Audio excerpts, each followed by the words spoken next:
This is the Brain Over Belly podcast, solving the puzzle of obesity with Dr. David Brown of Idaho BMI. Did you know that a child born today in America will not live as long as one born 20, 30, even 40 years ago? What is happening to our life expectancy? Today, Dr. Brown explains what you need to know about aging and how to live longer. Here's your host, Rick Dunn. Dr.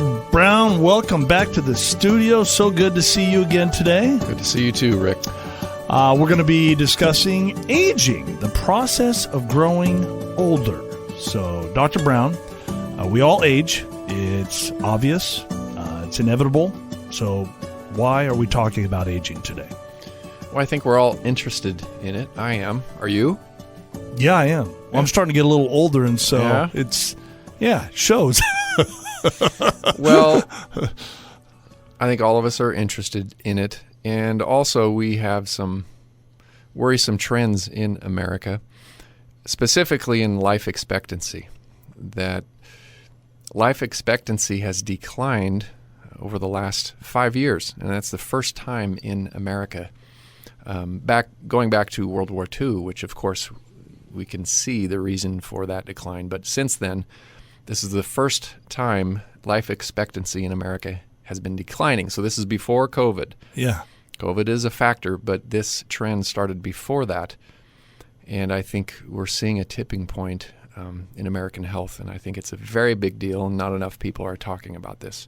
So to me, that's a little shocking because you think of all the technology that we have, and doctors are learning more, and we're just improving with everything, right? Are we? Yeah. Well, that's the question. Well, why is this happening?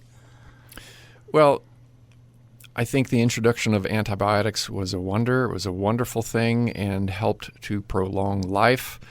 The Industrial Revolution did a lot of things, and there's a lot of factors that have contributed to life expectancy increasing. And I think modern medicine has helped to extend life with people who have heart disease and different conditions. Right. I would say, though, that we're doing a very poor job at prevention.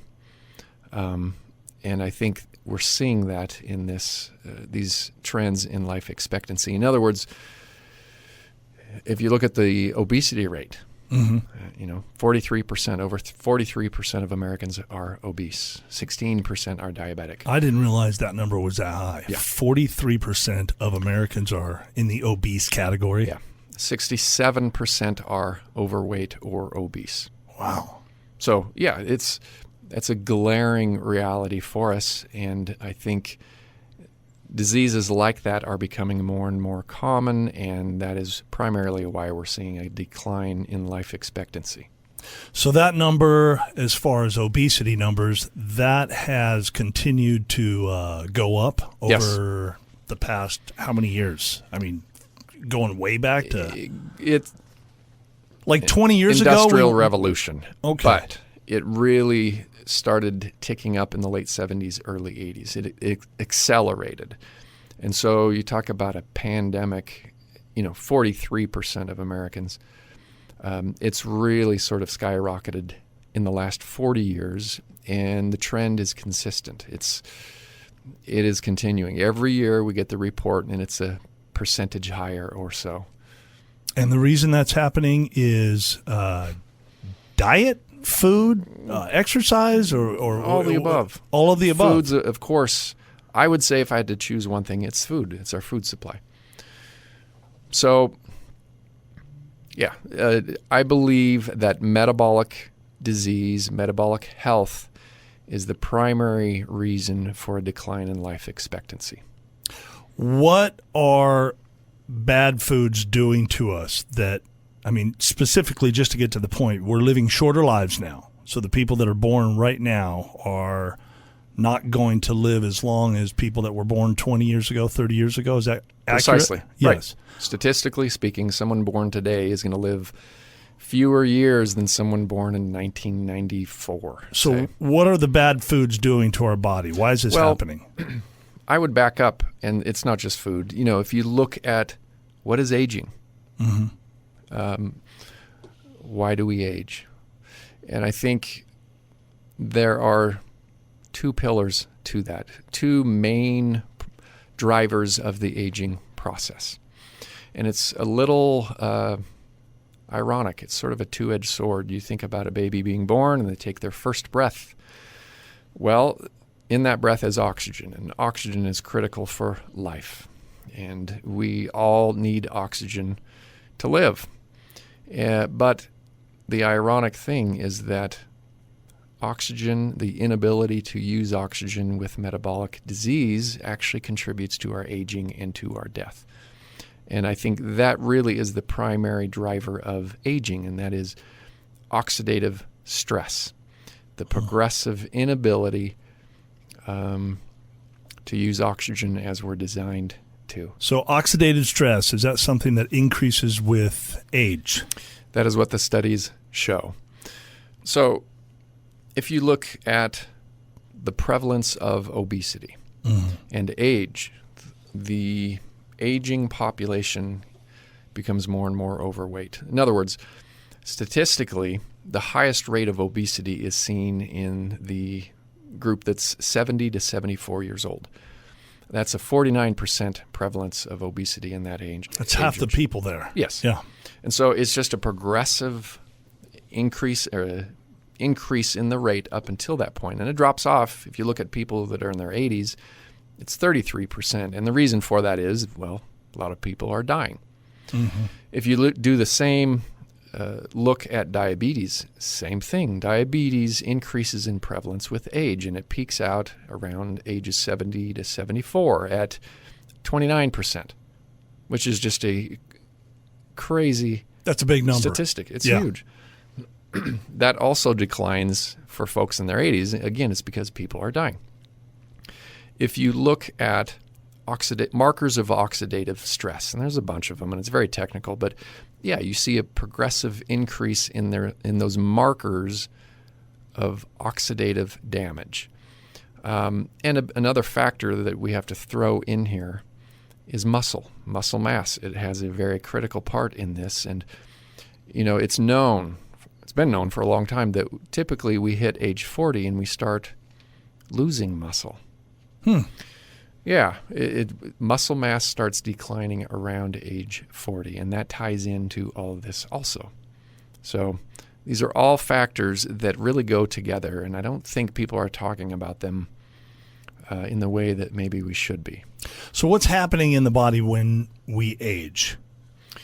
Okay, so two main pillars with aging. One of them is the incremental loss of the ability to access and burn stored fuel, or just fuel in general. Mm-hmm. So think of a bank account, a savings account. You make your deposits regularly and you build up this supply of funds in a bank account. Well, imagine losing the ability to access or withdraw money from that bank account. That's not very fun. No, it's not. Okay. Well, you could have $1 billion in that savings account. If you can't withdraw it, it doesn't do you any good. Right. So what we see is that we're storing energy. With being overweight, being obese, we can consume and store fuel. What we're seeing, though, is a loss of the ability to access or tap into that fuel and burn it in a healthy way.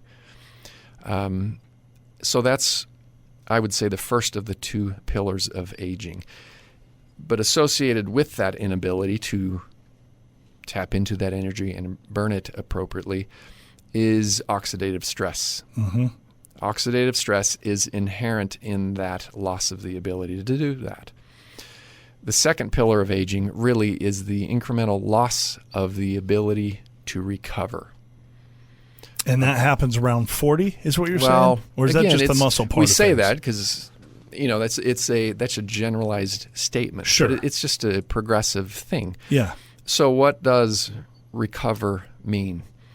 Well, you think about exercise. You go and you do a workout routine. You lift weights or something, and maybe your muscles are sore. Mm-hmm. The reason we lift weights really is to actually cause a little bit of damage to muscle, microscopically damage the muscle, and the body in response to that heals that and it sort of builds new muscle. Right. So the idea is that increased capacity. Well, that's the recovery. We exercise. Really, the benefit of exercise is the recovery from it. Mm-hmm. You can think of getting a cold, and you have those cold symptoms, and you feel pretty bad for a few days or a week. Well, your body responds to that, and it recovers. And so it's this... In a roundabout way, all of that is good for your body then, Yes. right? Yes. Absolutely. Yeah. We need to be doing that for health and for longevity, but it's the incremental loss of the capacity to recover. Gotcha. It'd be like going and tearing your muscles and they could never recover at that point. Well, that's not very beneficial for me.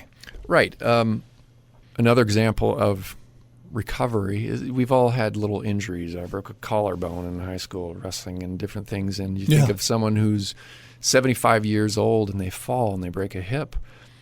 Well, the mortality rate after someone that age falls and breaks a hip is very high, like astonishing, 30, 40% mortality rate 1 year after a hip fracture like that.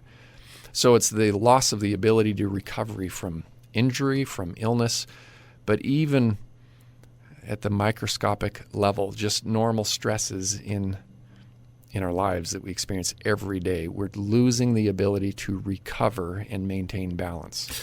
So what can we do to slow aging?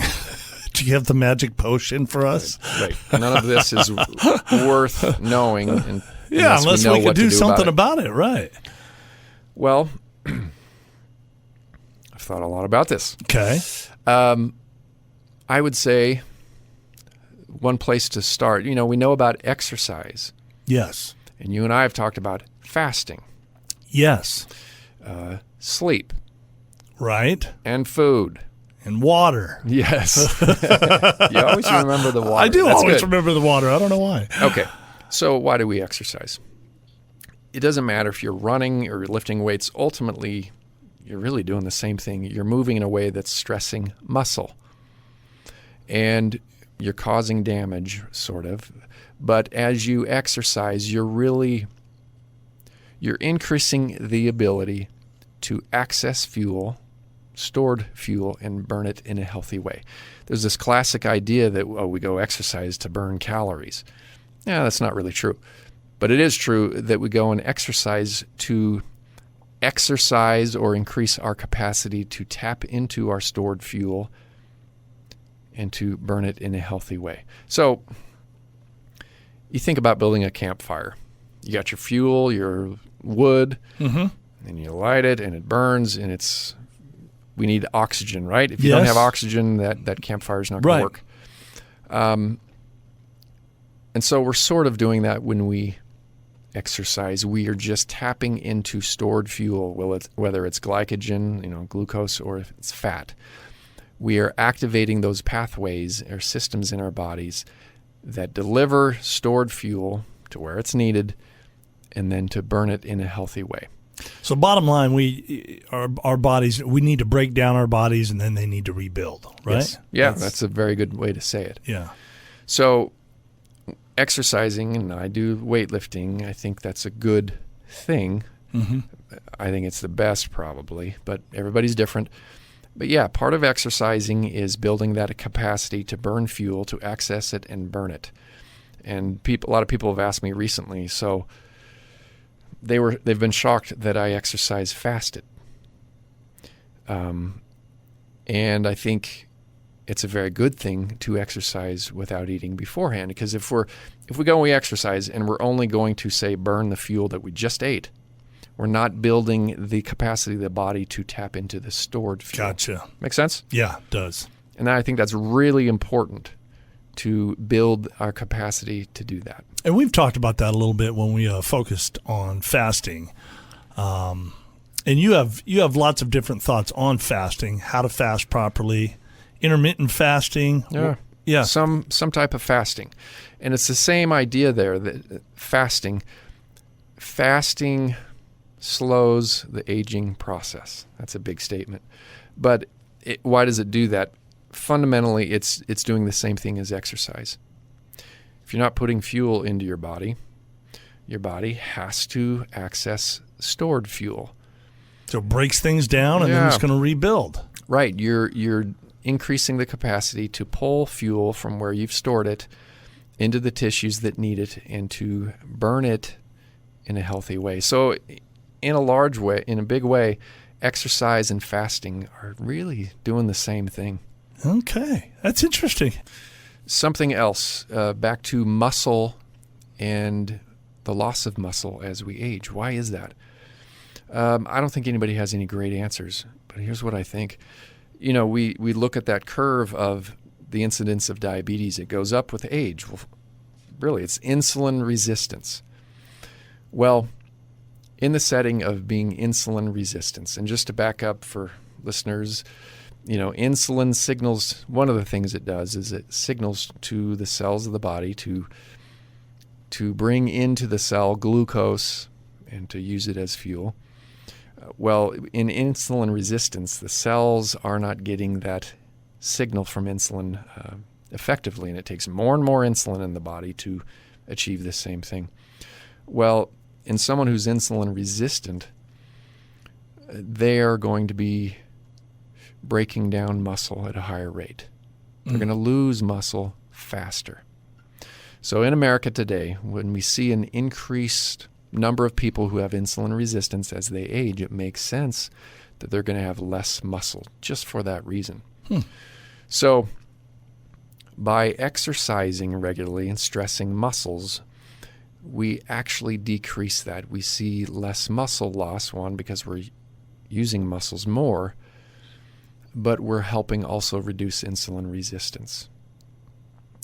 So we've talked about exercise. We've talked about fasting. We've we briefly touched on things like sleep and water, good foods, mindfulness practices. What would you like to say about those things as far as the aging goes? Sure. Food. Yeah. Several studies have shown that people's diets decline in quality as they age. Is that because they just don't care anymore? They think they're going to die? Or I don't know.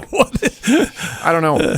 Yeah. But the bottom line is the quality of the menu declines, and people eat less protein as they age, so they're eating more carb-based foods, but also the sourcing of protein declines. So, oxidative stress, oxidative damage. Yes. We've compared it to rusting on previous podcasts. Yeah. Really, the body's main system of repairing that oxidative stress is a system associated with a molecule called glutathione. Glutathione, it's there and it helps to reverse oxidative stress and oxidative damage. Well, people are familiar with protein, the idea of protein, and protein is made from 20 building blocks, these 20 different amino acids. Well, 9 of them are considered essential amino acids. Our bodies cannot synthesize or produce 9 of these 20 amino acids. Well, in nature, by far the best source of those 9 essential amino acids are from animal sources of protein.